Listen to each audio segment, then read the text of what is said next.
I'm in New York to cover the Penguins playing the Rangers twice at the Garden. Tonight here, Saturday here. And I have absolutely no idea what to expect. Good morning to you. Good Thursday morning. I'm Dejan Kovacevic of DK Pittsburgh Sports. This is Daily Shot of Penguins. It comes your way bright and early every weekday. If you're into football and or baseball, I also offer daily shots of Steelers and Pirates where you found this. It is Penguins versus Rangers tonight. 7:08 p.m. face-off at the Garden. No idea. None. Who's going to be in goal? Who should be in goal? Think about that for a second. Think about the fact that we're in the middle of March. The Penguins are sitting in a wild card spot. Anything but solid for getting into the playoffs, let alone what they might do in the playoffs. And they can't conceivably know who they'd want to start in goal. Because if you put Tristan Jarry in and he does what he's done the last couple of times out, well, okay, 2 out of 3 the last times out, because even that's inconsistent, you're taking a pretty big gamble. If you put Casey DeSmith out there, he's still an NHL backup. He tries really hard and everything else. You don't have to wonder about the effort. You don't have to wonder about the focus. You don't have to wonder about the toughness. But you do have to wonder whether or not a backup is going to be best suited to beat somebody else's Vezina Trophy winner, because Igor Shesterkin's going to be starting absolutely for New York. You have no idea what you're going to get from the blue line. And that's really not anyone's fault. Dmitry Kulikov was placed on LTIR yesterday. Jan Ruda is down. Jeff Petrie's down.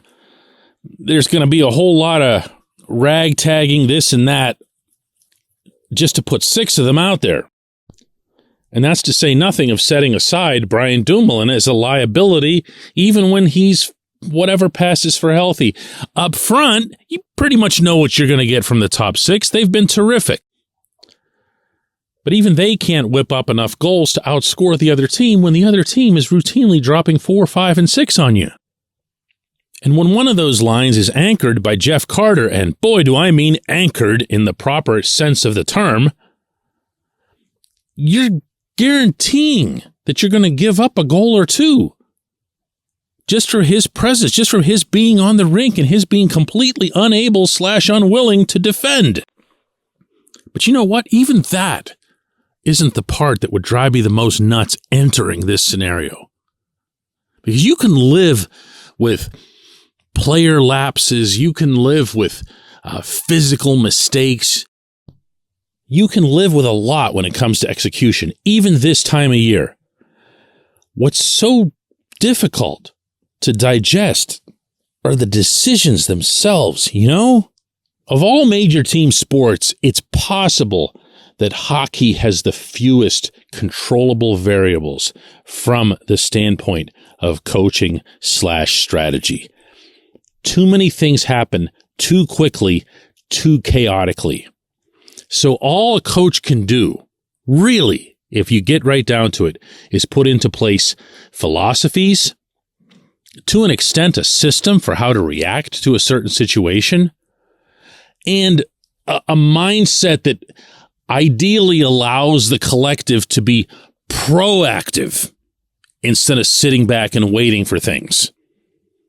But listen to what I just said, and what a word puddle that was. There's not a whole lot they can do for the most part, but they can absolutely, easily control who's on the ice and who isn't. And I'm sorry to keep coming back to this Carter thing again and again and again.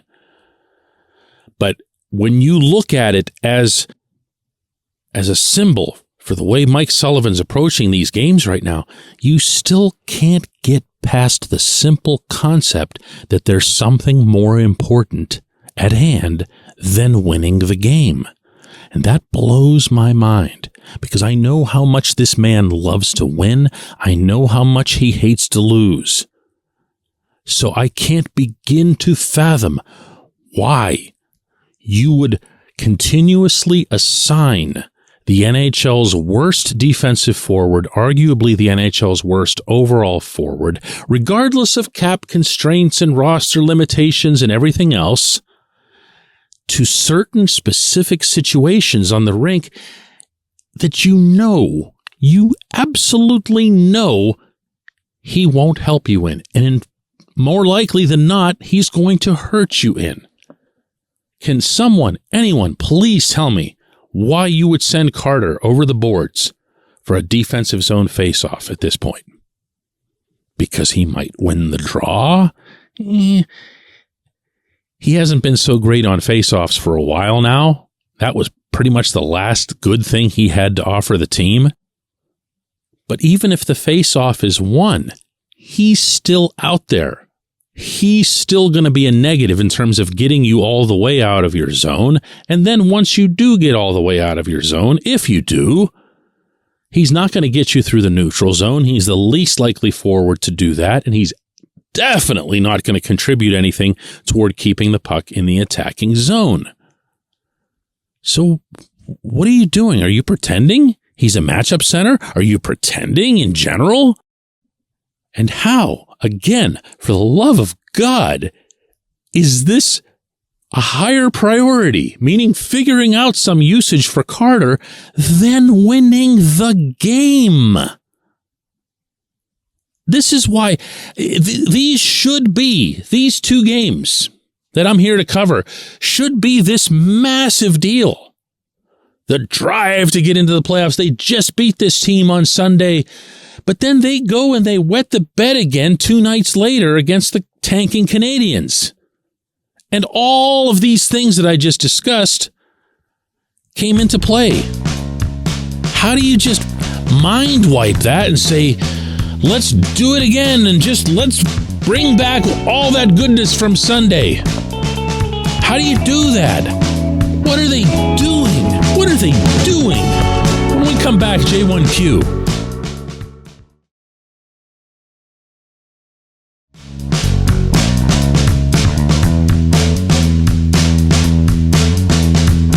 Today's J1Q comes from BJ, who says, is the NHL considering, or would the league consider, adding Jeff Carter's 5-on-5 shifts to the Penguins' penalty kill statistics? And if they did, would it help or hurt their PK numbers? That's actually pretty good.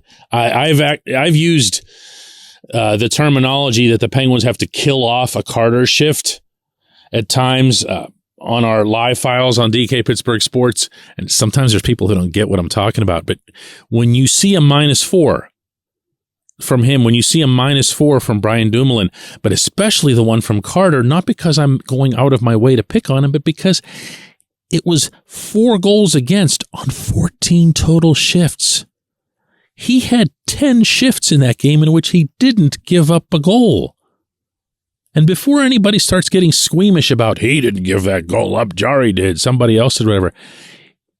If you're one of the 6 individuals out there, 5 skaters and the goaltender, you don't necessarily carry an equal burden for every goal, but you aren't helping. Okay? And when you're on the bottom 6, when you're one of those lines that isn't supposed to be scoring, you've got one job and one job alone.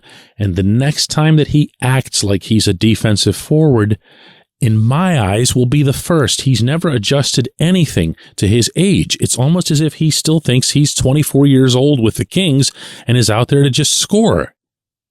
Because if we're being honest here, the defensive lapses that he's had don't have anything to do with age. They don't have anything to do with Carter losing the great speed that he once had. They're just blown assignments. They're miscasting yourself as a player. There's been no matriculation whatsoever from one role to the next. And neither he nor, strangely enough, his head coach seem to want to accept that, much less act on it. This isn't a small thing. This isn't scapegoating. This isn't me trying to just turn everything into one guy. And this isn't me ignoring that Jari gave up 4 goals on 7 shots and got yanked again. Or that any number of other things went wrong in that Montreal fiasco. I'm not blind to those things. But I'm talking now about this, because this strikes me as being symptomatic of a much larger issue with this team, where there is zero accountability. The players aren't accountable for their mistakes unless they're young. The coaches, because of Sullivan's long-term contract, aren't really all that accountable to the general manager and the president of hockey operations, who don't have contracts as long as Sullivan's. Ron Hextall isn't accountable because the next thing with which he and Brian Burke disagree will be the first. Burke isn't accountable because he would really have to answer directly to ownership, and I'm not sure the Fenway Sports Group even knows where Pittsburgh is on a map, much less giving 2 cents about the fortunes of the hockey team. No accountability at any level at all. That's how this happens. That's how this Carter thing happens. I appreciate the question. I appreciate everyone listening to Daily Shot of Penguins. We will do another one of these tomorrow from here in New York.